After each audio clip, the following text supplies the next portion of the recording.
Hello guys, how's it going? My name is Dal, and the season 1 of War Within is fast approaching, releasing in just a handful of days, with players being able to dive into some of the group content such as raids, dungeons, as well as competitive PvP, but also solo activities such as delves, which many players are excited for. Delves are a form of their own endgame progression that's meant to parallel with raids and dungeons, with its own set of endgame gear and progression tracks, its own unique set of seasonal cosmetics and rewards, and a gameplay focused around exploration, traversing dangerous environments, combat, and a little bit of puzzle solving, but also plenty of opportunity for open world players to find meaningful challenges, as well as meaningful, unique rewards that are only obtainable from delves. And during the first week of Season 1, known as the Heroic Week, delves will actually be an excellent source of some of the best endgame gear before we see the opening of Mythic Plus and Mythic Raiding. So for today's video, I wanted to do a holistic Season 1 overview of the delve system in the War Within, going over all the different rewards from both the gear rewards as well as the cosmetics you can earn from delves, as well as everything you need to know to get started for Season 1. As always, if you want to see more regular guides like these for the War Within expansion, be sure to follow the channel and subscribe. Otherwise, let's dive right into the delves for Season 1. Now, there's multiple reasons as to why you may want to do delves for Season 1, as delves are filled with a bunch of rewards, from treasure rooms at the end of the run that can award you actual good endgame gear, to other resources such as undercoins and resonance crystals, companion upgrades for your brand, valor stones, and plenty of crests to upgrade your gear, quest items, as well as unique cosmetics that you can only get from delves themselves. Though delves are also part of the endgame progression, and you get some endgame gear from delves as well. The more delves you complete at the higher tier levels, the more gear you can fill out with your Great Vault, which functions just like raids as well as dungeons. But also, like raids and dungeons, delves have their own seasonal progression, which will change season to season, which means every time you come back for a new season in the War Within, you always have something new to look forward to when it comes to your delve progression. And if you're a big fan of special and unique rewards, delves also have those in spades. But first, let's go over how you can gear with delves, and delves gear is going to scale with the different tier levels of that delve. Basically, the higher the tier you go for, you're going to be able to encounter harder and more difficult enemies, but the rewards at the end of those delves are going to be better. Now, there are going to be certain delves that are better than others depending on the week. Like normal delves that are not lit up, that's just a normal cave icon, those are plain delves that don't have any special rewards at the end of it. But bountiful delve icons actually stand out from other delves, and you'll notice that if you use a restored coffer key, you may actually be able to get additional treasures from those delves, and these are the ones you want to look out for. At tier 8, bountiful delves gear can cap out at item level of 603, which rewards champion gear out of those extra boxes that you open for keys. This gear can then be further upgraded with valor stones and crests to get you heroic equivalent items, and completing a couple of these delves allows you to fill out your Great Vault, where you'll be able to loot tier 8 items of 616 item level quality that are on the hero track, which can then be further upgraded to be mythic raid equivalent items. Now, to get some of the coffer keys in order to unlock this bountiful delves, all you gotta do is complete open world activities. A lot of them are going to be pretty easy, such as the Theater Troop, which is a weekly activity that you get a weekly box for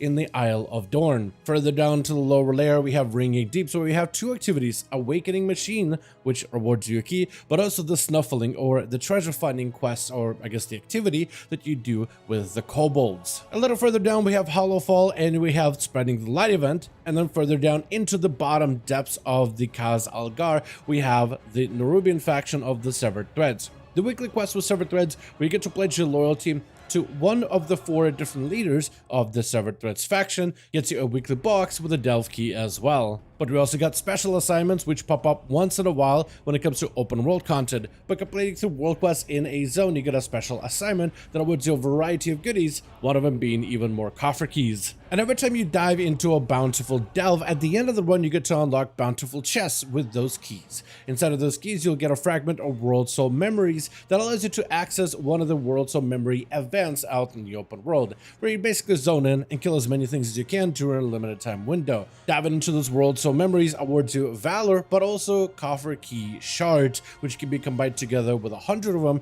creating a brand new coffer key. But you can also find those coffer key shard fragments as part of the open world activities such as world quests, which means there's plenty of ways for you to be able to interact with open world content in order to get the required items, in order to get better gear from those delves, with delves as well as open world content kind of being like part of one and the same as part of that end game progression. Now, delves are role agnostic and can be completed with groups of up to 5 players, and some may choose to play with their friends in order to get delves done, but even if you're a solo player, delves are designed for a solo player experience so that those players that enjoy playing by themselves still can have meaningful end-game progression. Solo experiences within delves can still be dynamic and even challenging, and even while you're out there by yourself, you're never quite alone since Bran will be joining you on your journey. Bran is also there to help you customize your overall delving experience, and you can even build out Bran to help synergize with your build and your class for any of your delving needs. Bran, for example, can do 2 roles. He can DPS or he can heal, and he's fairly effective at both. Throughout your delves, he'll also give you hints as well as reminders about boss mechanics and things to watch out for, as well as if there's a treasure nearby.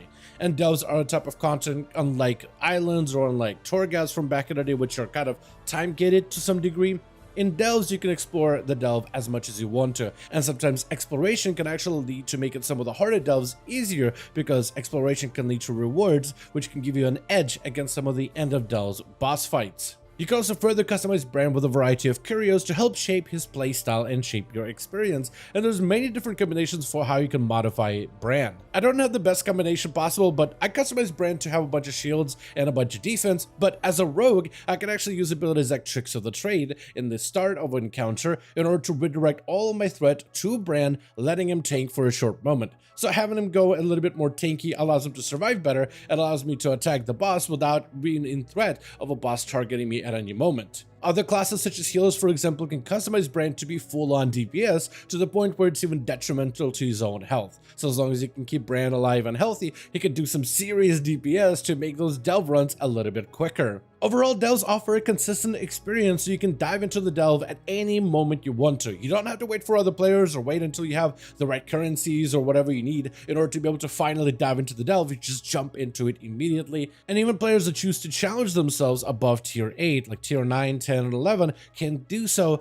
as more of an optional thing than anything. So if you just want to do delves for their gear and rewards, you can do so. Or if you're looking for something a little bit more engaging, a little bit more challenging, you can always scale up that difficulty. Now, all delves will also have a seasonal activities and a seasonal journal in every single new season of the War Within, which allows you to unlock more items that you could purchase from the delve vendors such as Reno Jackson. With Reno Jackson, you'll be able to spend most of your resonance crystals with him, with either schematics in order to customize your delver's dirigible mount, some toys, and a bunch of different transmogs that are bound to your warband. The other vendor is going to be Sir Fingley Murgleton, who has a unique set of items for a currency called Undercoin. This is a currency exclusive to delves, and you'll be able to farm it during the season 1 of delves.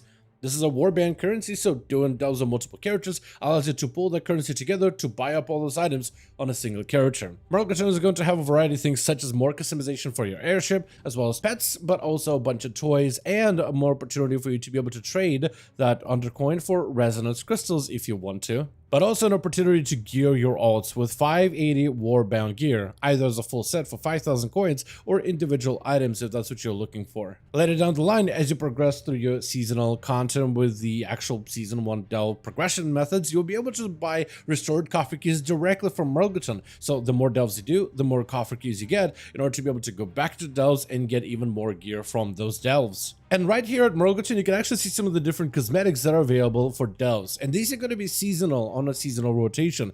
A lot of these items are going to be quite rare to obtain, so it's going to maybe take you a little bit of time before you can unlock them. But this is something that offers players a little bit of that seasonal progression with some plentiful rewards, not just gear, but also some of the unique things that you can only get through delves. Delves even have their own achievement mounts, such as the Ivory Goliathus, which you get for completing a bunch of different achievements within delves for the glory of the Delver achievements. So it gives you a little bit more of that long-term progression, very similar to the glory of the dungeon achievements and glory to the raiding achievements. Besides this, there's also a special challenging reward at the end of the delves for players that are looking for the ultimate challenge, with the achievement of Let Me Solo Him, which awards you the Delver's dirigible schematic of the Void, which is meant to be the hardest challenge delves have to offer, which is very similar to the Mage Tower challenge of Legion of Shadowlands, or like the challenge dungeons from Pandaria or Warlords of Draenor. This is an encounter we never really got to test over in the beta, since they keep most of it secretive in order to keep it a surprise for players, but we do know it's going to be a very challenging single boss encounter